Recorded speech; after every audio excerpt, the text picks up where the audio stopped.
네, 오늘의 마지막 세션인데요. CBDC 지갑 설계에 영향을 주는 요소들이라는 제목을 뽑았는데 사실은 전체적으로는 저희가 CBDC가 어떤 필요가 있고 어떤 이점을 제공해 줄 수 있고 그런 이점들을 충분히 활용하려면 CBDC 월렛이 이런 방식으로 디자인되어야 되겠구나라고 하는 저희 연구 결과를 여러분들하고 공유를 하는 내용이고요. 그래서 CBDC 그 자체에 대해서 좀 간단하게 좀 말씀을 드리는 것으로 시작을 해보려고 합니다. 일단은 CBDC가 왜 필요한 거냐, 왜 하려고들 하는 것이냐라고 하는 걸 좀 이해할 필요가 있는데요. 전 세계 모든 국가들이 CBDC에 대한 움직임이 다양하게 있는데 국가마다 사실은 그걸 하려는 동기가 다양합니다. 그러니까 다 똑같은 입장에서 CBDC를 하려는 게 아니라는 거죠. 물론 공통적인 요소들은 있습니다. 예를 들면 발권하는데 인쇄비도 안 들고 종이값도 안 든다 이런 공통적인 요소도 있지만 사실은 이제 그 금융 분야의 발달 정도에 따라서 혹은 강대국이냐 좀 작은 국가냐 뭐 이런 거에 따라서 사실은 각국별로 상이한 모티브를 가지고 있고요.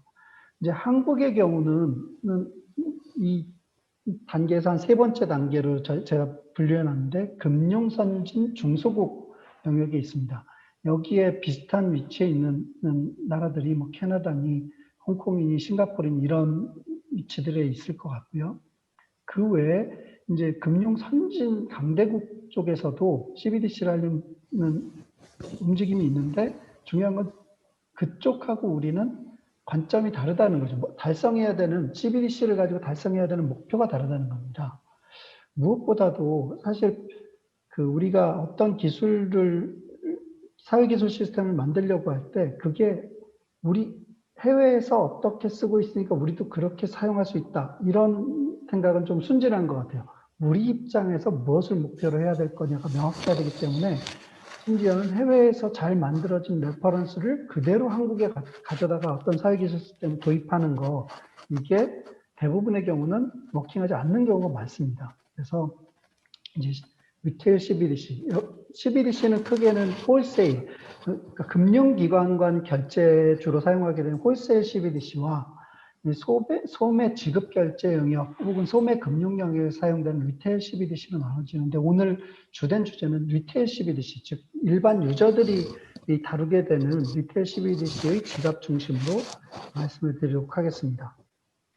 보니까 지금 제가 국기를 그려놓은 나라들은 대부분 다 파일럿 형태로라도 CBDC 프로젝트를 했거나 그와 관련된 플랜이 검토돼서 논의가 진행되고 있거나 이런 것들만 지금 해놨는데도 상당히 여러 나라가 보이죠. 특히나 우리가 신경 쓰이는 것은 중국이 이제 하나 신경 쓰이고 금융은 취약하지만 강대국인 케이스 그리고 미국을 중심으로 한 금융 선진 강대국들이 신경 쓰일 수밖에 없습니다. 왜냐하면 우리 스스로가 이 통화 시스템, 국제 통화 시스템이나 금융 시스템에서 큰 영향력을 갖고 있지 못하기 때문에 그쪽이 어떻게 갈 거냐에 따라서 우리가 좀 따라서 대응해야 되는 측면도 있는 그런 위치에서 우리는 리테일 CBDC를 바라보고 있다고 볼 수 있고 그러면 이 그룹에서 중요한 부분은 위에 이제 CBDC 모티브라고 적어놨는데요.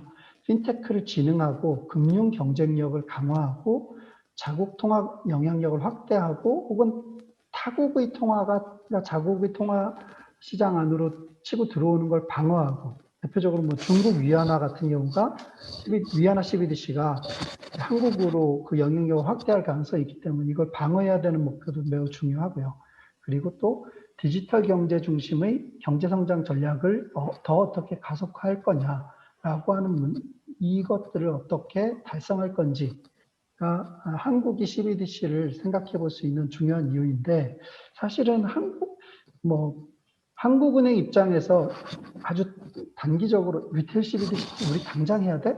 이런 측면에서는 약간의 동기는 약할 거라고 생각합니다. 왜냐하면 우리나라는 사실상 현금 없는 사회잖아요.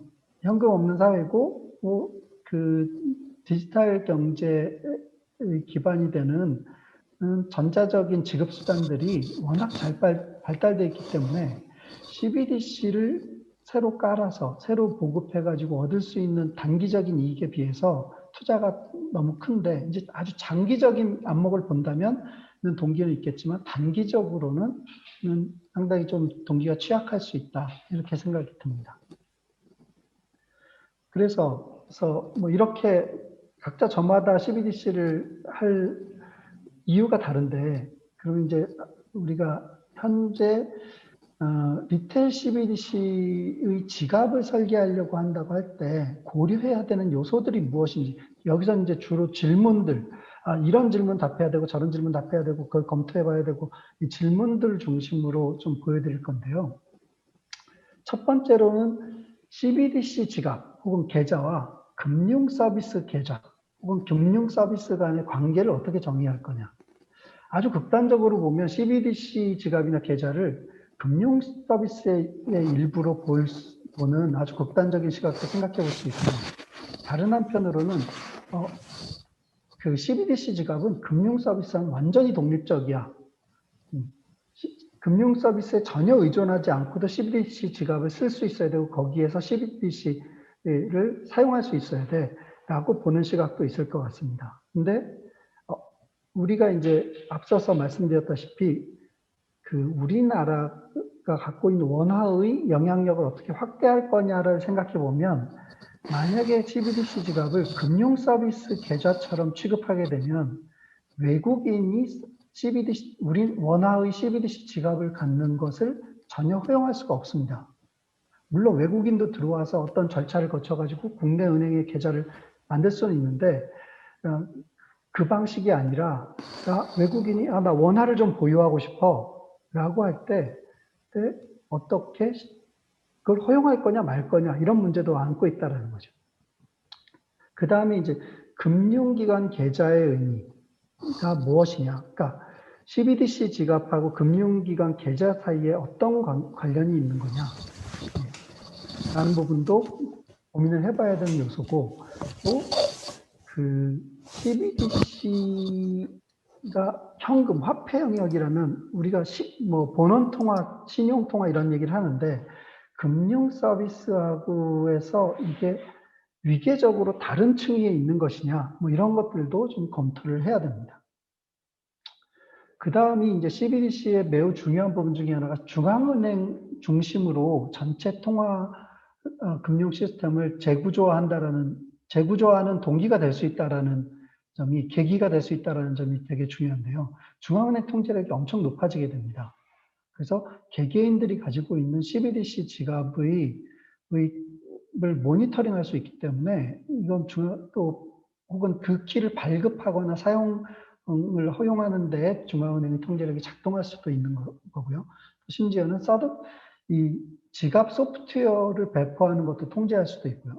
이것들을 어느 정도의 수준으로 통제력을 잡을 거냐라는 거에 따라서 그 CBDC 전체 아키텍처도 달라지고 당연히 지갑의 아키텍처나 기능들도 많이 달라지게 됩니다. 그리고 또 중앙은행의 통제력은 사실은 이게 얼마나 높게 갈 거냐라고 하는 문제는 결국은 중앙은행이 많이 통제하지 않는다면 중앙은행과 파트너인 시중은행이나 다른 금융기관한테 얼마나 위임할 거냐, 중앙은행이 그런 기능들을. 그래서 역할 분담을 어떻게 할 거냐의 문제도 곧바로 이 이슈 안에 들어있다라고 보시면 될 것 같습니다. 그래서 이제 이런 통제력들을 바탕으로 해서 중앙은행은 뭔가를 얻으려고 할 건데 그 중에 이제 매우 중요한 요소 중에 하나가 새로운 통화 정책 수단을 확보할 수 있느냐. 중앙은행은 사실은 총 통화량을 컨트롤하고 경제가 문제가 생기지 않도록 또 외환 시장에 대해서 뭐 국내 시장에 대해서 또 혹은 하이퍼 인플레이션 같은 게 발생하지 않도록 하는 이런 전통적인 기능을 갖고 있는데 그거를 하려고 할 때 부분 지급 준비율 이런 걸 지급 준비율을 조정한다거나 최종 대부 이율을 조정한다거나 이런 것들이 이제 기존의 중앙은행이 할 수 있었던 정책 수단이었는데 이거 말고도 혹시 새로운 정책 수단을 제공할 수 있는 것인지 이런 것들을 고민을 해야 되는 요소 중에 하나고요. 그 다음으로는 이제 또 고려해야 되는 요소가 소매금융 혁신을 CBDC 도입을 계기로 해서 이걸 할 거냐. 라고 하는 건데, 소매금융이 혁신을 하려면 두 가지인데요. 뭐 아이디어가 있으면 물론 혁신할 수 있지만 중요한 것은 이제 소매금융 서비스를 제공하는 공급자의 구조를 좀 변경할 거냐. 기존에는 라이센스가 있는 금융사업자, 금융기관만 소매금융 서비스를 제공했었는데, 보니까 토스같이 라이센스 없이도 일반 사용자들 입장에서 되게 그 가치 있게 느끼는 기능을, 금융 관련 기능들을 제공할 수 있더라. 그러면 그런 혁신들이 많이 일어날 수 있도록 CBDC 도입을 계기로 해서 플랫폼이나 지갑이나 이런 환경들을 만들 수 있지 않을까라는 생각을 할 수 있고요. 또 심지어는 거기에 별도의 카테고리, 금융 서비스를 제공할 수 있는 별도의 카테고리를 만들어서 새로운 금융 혁신자들이 시장에 진입할 수 있도록 하는 걸 목표로 또 어떤 계기를 만들 수도 있다는 것이죠. 그래서 그 중에 하나 또 중요한 부분은 리테일 CBDC를 발행을 누가 하도록 할 거냐. 이거는 아주 근본적인 문제이긴 한데, 뭐 중앙은행이 다 발행하는 경우도 있고, 그렇지 않고 중앙은행이 부분적으로 시중은행에 리테일 CBDC의 발행 권한을 위임해서 그쪽에서 발행되도록 하는 방식도 있을 것 같습니다. 그 외에도 사실 스마트 컨트랙을 이용해서 금융상품을 개발하고 배포하는 것을 도입할 거냐 말 거냐에 따라서 사실은 CBDC 지갑에서 그 스마트 컨트랙으로 만들어져 있는 금융상품을 이용할 수 있는 기능을 제공해야 될 건지 말아야 될 건지 이런 것들도 매우 중요한 요소가 될 것 같고요.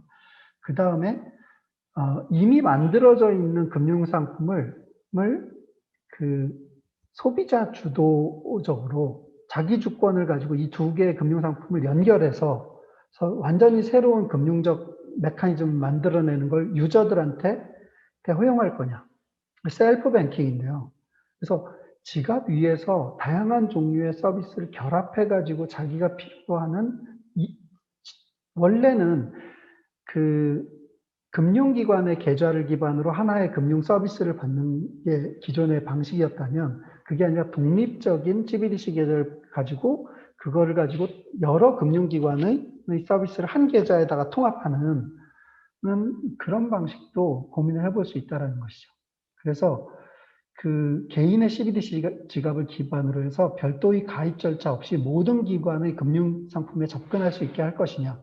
이게 가능하다면 지갑상에서 새로운 금융상품의 조립이라는 게 가능해지는 것으로 생각해 볼 수 있습니다.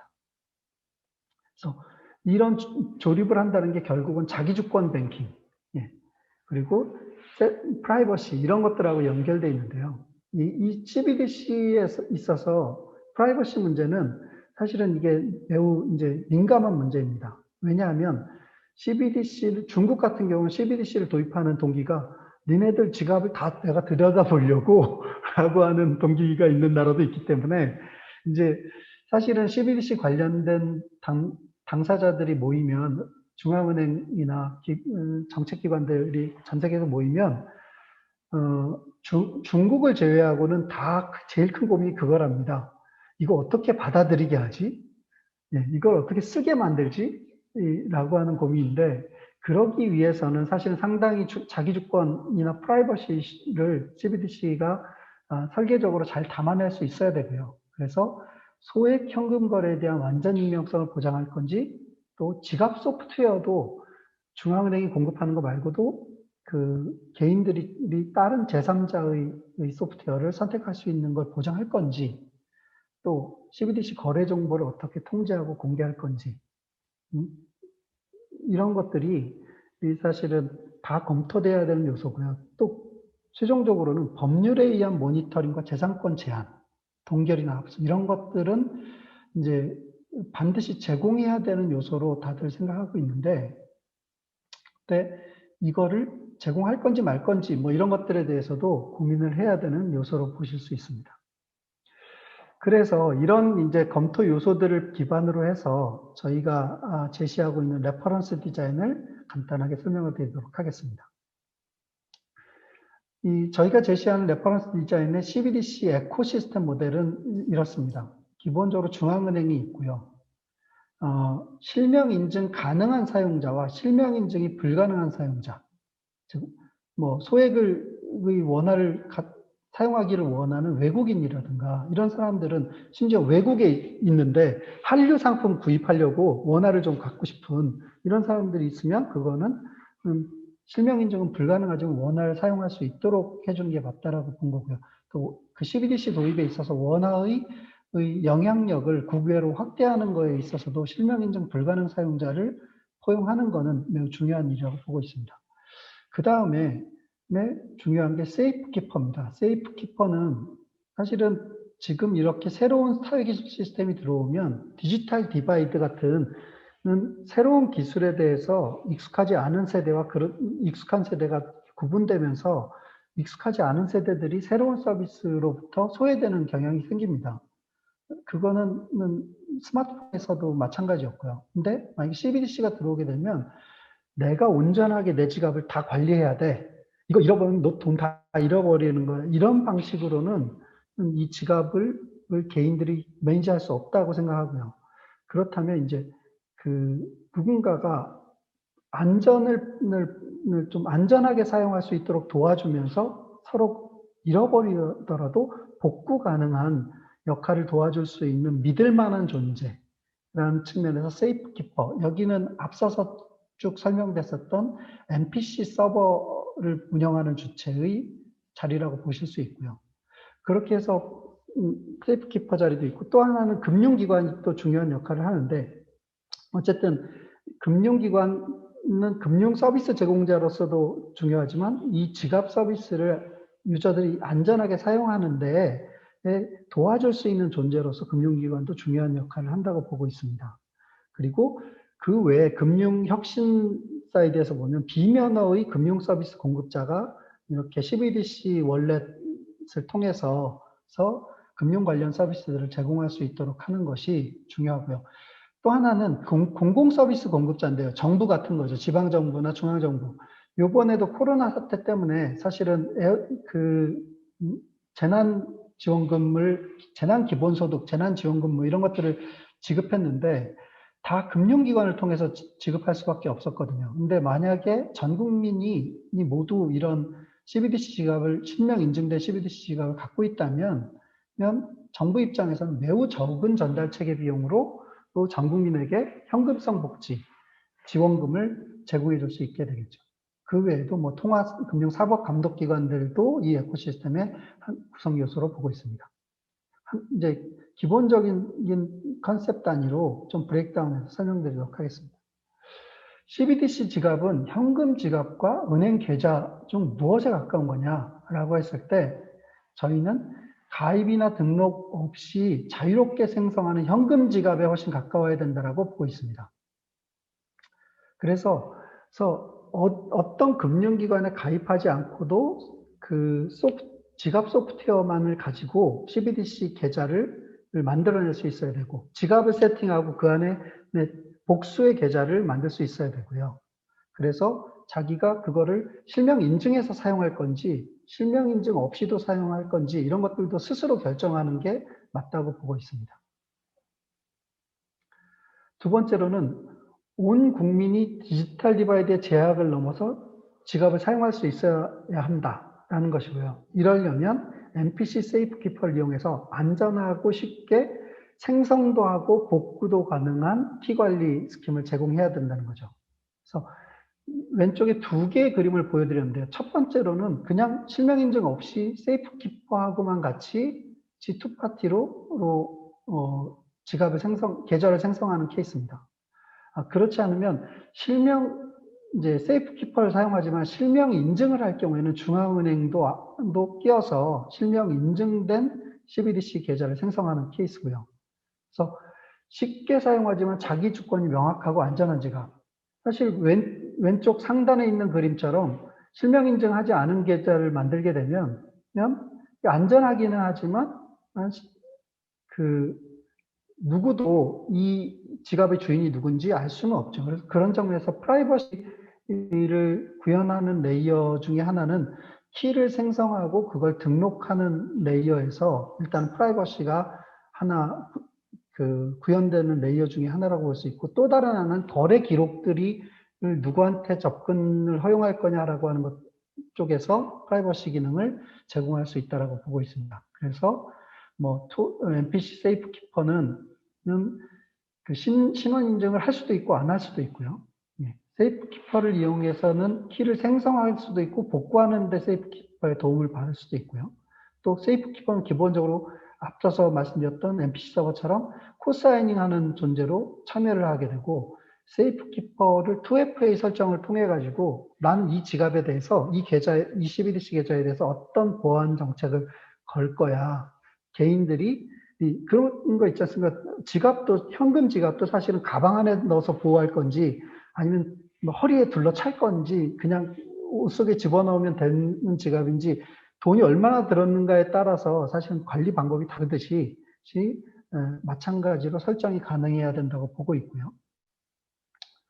예. 그리고 앞서서도 반복적으로 말씀드렸지만 금융기관 가입 없이도 안전하게 관리할 수 있는 지갑, 비실명 CBDC 지갑이고, 이거는 완전히 자기가 관리하는 지갑, 마치 비트코인 지갑처럼 그렇게 생성할 수도 있고, 그게 아니라 세이프 키퍼의 도움을 받아서 생성하더라도 자기가 온전하게 관리하고 어떤 금융기관에도 자기 신원을 등록하지 않고도 사용할 수 있다는 거죠. 그 다음이 이제 실명 인증된 지갑을 통해서 금융기관을 이용하는 내용에 대해서 말씀드릴 텐데, 금융기관을 이용하려면 기본적으로는 실명 인증된 CBDC 지갑을 통해서만 가능하다. 이렇게 생각하는 게 맞을 것 같습니다. 그래야 이 CBDC 지갑 중에서 난 실명 인증 안 하고 쓰려고 하는 거에 자유를 보장하고 프라이버시를 보장하려면 사실 금융기관으로 들어갔을 때는 기존의 금융 시스템에서도 다 금융감독기관이나 사법기관의 통제를 받고 규제를 받는 걸 당연히 생각했듯이 CBDC 지갑을 가지고 어떤 금융기관의 금융 서비스를 받으려고 한다면 그건 실명 인증돼야 된다.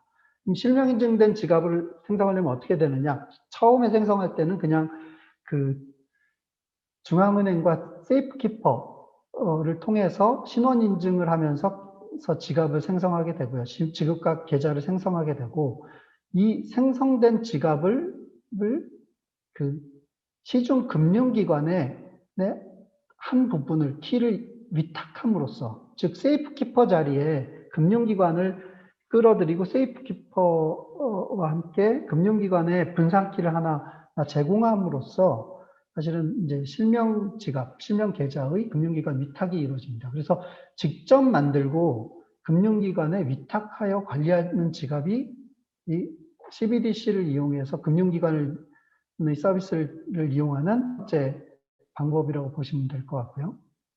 그래서 만약에 금융기관에 위탁된 계좌의 경우는 금융기관을 통해서 만약 분실이나 뭐 이런 상황에서도 계좌 복구를 분산키 복구를 사용할 수 있도록 되는 것이고요. 그 다음은 이제 지갑 서비스 자체는 금융기관에 의존하지 않고도 제공한다. 대표적인 그 지갑 서비스는 송금이다 라는 겁니다. 그러니까 우리가 현금을 이용할 때도 내가 갖고 있는 10,000원짜리를 아무한테도 알리지 않고도, 금융기관을 이용하지 않고도 자녀들한테 용돈을 줄 수 있듯이 그거하고 똑같다라는 거죠. 그래서 지갑 서비스, 송금은 지갑의 서비스지 금융기관을 이용하는 서비스가 아니다라고 보는 거고요. 두 번째로는 실명 계좌 간의 거래는 보호한다.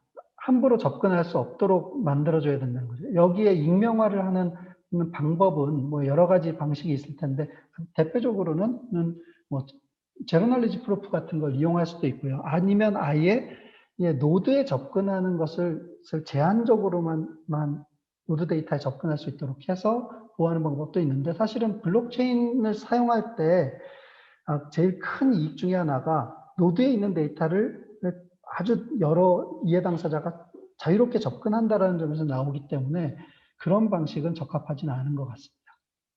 그래서 마찬가지로 뭐 법률에 의한 규제를 받을 수 있고요.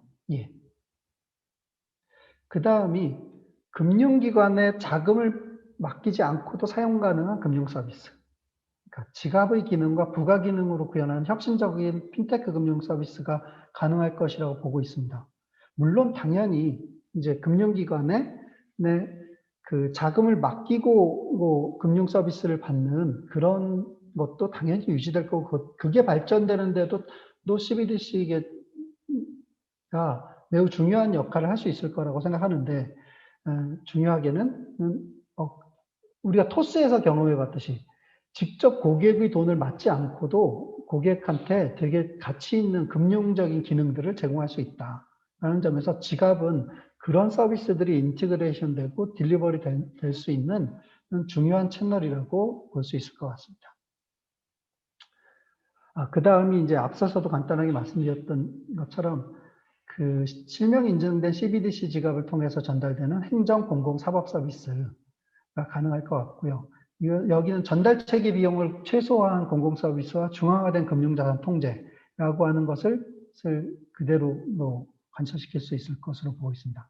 그래서 제한적이지만 온라인 아이디, 공공 서비스 같은 것에 온라인 아이디로도 이 지갑의 아이덴티티를 사용할 수 있다고 보고 있고요. 또 현금 자산에 대한 영향력도 또 중앙화된 기관이 상당히 크게 확대할 수 있을 거라고 보고 있습니다.